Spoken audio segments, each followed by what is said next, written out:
नमस्कार दोस्तों, this is Shekhar Mishra once again with you from Kanpur. और आज एक खबर केरला से थी। कल की खबर थी, स्पेशली मैं कल वीडियो बनाने वाला था, लेकिन कल थोड़ा समय ना मिल पाने के कारण वो वीडियो मैं नहीं बना पाया। केरला में एक पीएफआई करके है, जिसके अभी दिल्ली में कुछ खबरें आ रही थी। उनके ऑफिस, दिल्ली के ऑफिस में एनआईए ने कुछ छापे मारे हैं। यूपी पुलिस, योगी जी ने भी कुछ छापे मारे हैं। एनआईए उसकी इन्वेस्टिगेशन कर रही है कि पीएफआई के जो रिश्ते हैं बाहर के आतंकवादी संगठन और कट्टरपंथियों से कैसे हैं, उनकी इन्वेस्टिगेशन चल रही है। क्योंकि पिछले कई महीनों में हमने देखा है, चाहे वो हाथरस हो, चाहे शाहीन बाग हो, चाहे वो किसान आंदोलन हो, ये जो पीएफआई नाम का जो संगठन है, जो एक कट्टर इस्लामिक संगठन है, पहले इसका नाम सिमी हुआ करता था।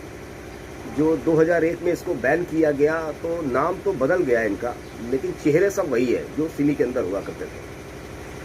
तो इन पीएफआई वालों ने अभी बेंगलोर में भी कुछ दंगे हुए थे, उसमें पीएफआई का साफ साफ हाथ दिख रहा था। सब पीएफआई के लोग ही दंगों में शामिल थे।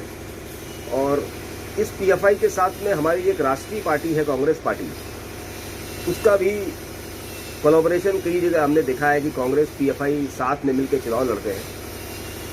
और इन अगर साथ में लड़ते हैं तो हो सकता है इन दोनों पार्टियों की आइडियोलॉजी भी लगभग सेम हो। कांग्रेस से ये उम्मीद भारतीयों को नहीं थी, लेकिन अब जो दिख रहा है, कांग्रेस पार्टी भी कहीं ना कहीं इसी टाइप की एक्टिविटीज़ में भारत देश के अंदर शामिल है।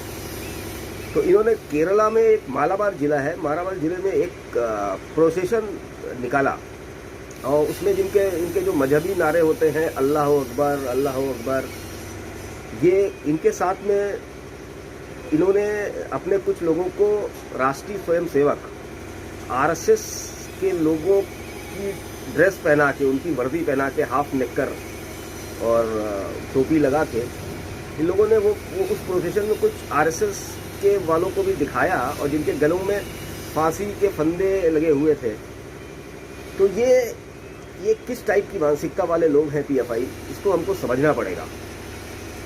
ये 1921 में इस प्रोसेशन का पहले संदेश समझिए। 1921 में जब खिलाफत आंदोलन हुआ, तो खिलाफत आंदोलन, चूंकि तुर्की के अंदर खिलाफत आंदोलन हो रहा था, तुर्की के खलीफा जो उस्मानियत, जो वहाँ पर जो रजीम थी, उसके खलीफा का तुर्की के खुद के लोग विरोध कर रहे थे। उनमें उनके एक बहुत बड़े लीडर हैं, कमाल अतातुर्क, वो स्वयं तुर्की में खिलाफत के खिलाफ लड़ रहे थे।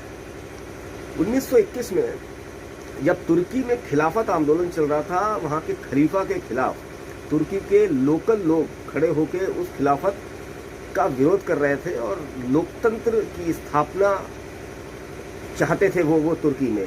उस समय भारत में आज़ादी का आंदोलन चल रहा था और महात्मा गांधी का असहयोग आंदोलन का समय था। महात्मा गांधी ने बिना किसी नेगोशिएशन के खिलाफत आंदोलन का भारत के अंदर साथ दिया।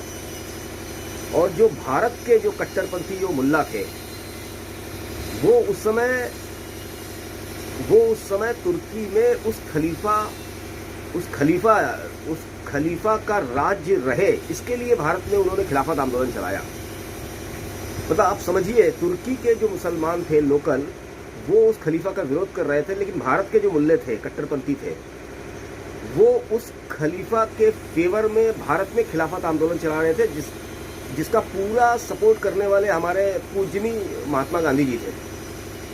और ये हमारे इतिहास में, आप एनसीईआरटी की बुक पढ़ेंगे 12वीं क्लास की, उस इतिहास में हमारे इतिहासकारों ने खिलाफत आंदोलन को असहयोग आंदोलन के साथ जोड़ दिया है कि खिलाफत आंदोलन आज़ादी का आंदोलन था। आप समझिए, 12वीं की एनसीईआरटी की आप इतिहास की बुक देख लीजिए, उसमें असहयोग आंदोलन और खिलाफत आंदोलन, दोनों आंदोलनों को आज़ादी का आंदोलन बताया गया है।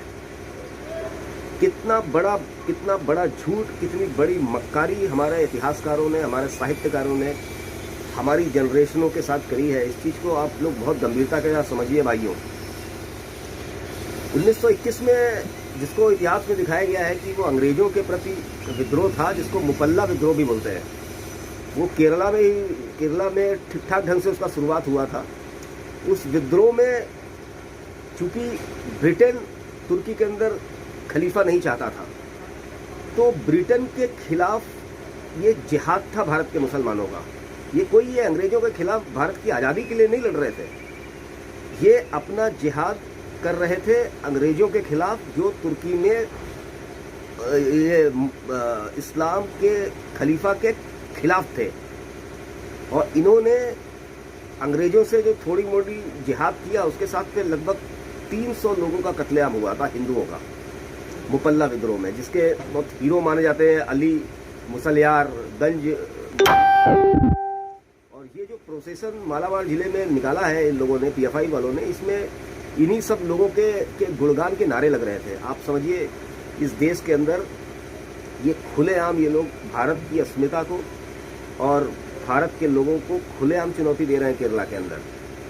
और इस चीज़ों ये दोबारा चाहते हैं कि 1921 को 2021 में भी भारत में वही स्थितियां पैदा हों।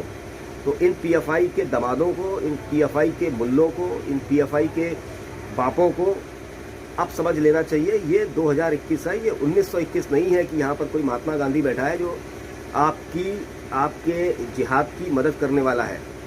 भारत की जनता देख रही है, भारत की जनता पहचान रही है, आप लोगों का चरित्र सामने आ रहे हैं। ये डिजिटल दुनिया है, 2021 की दुनिया है।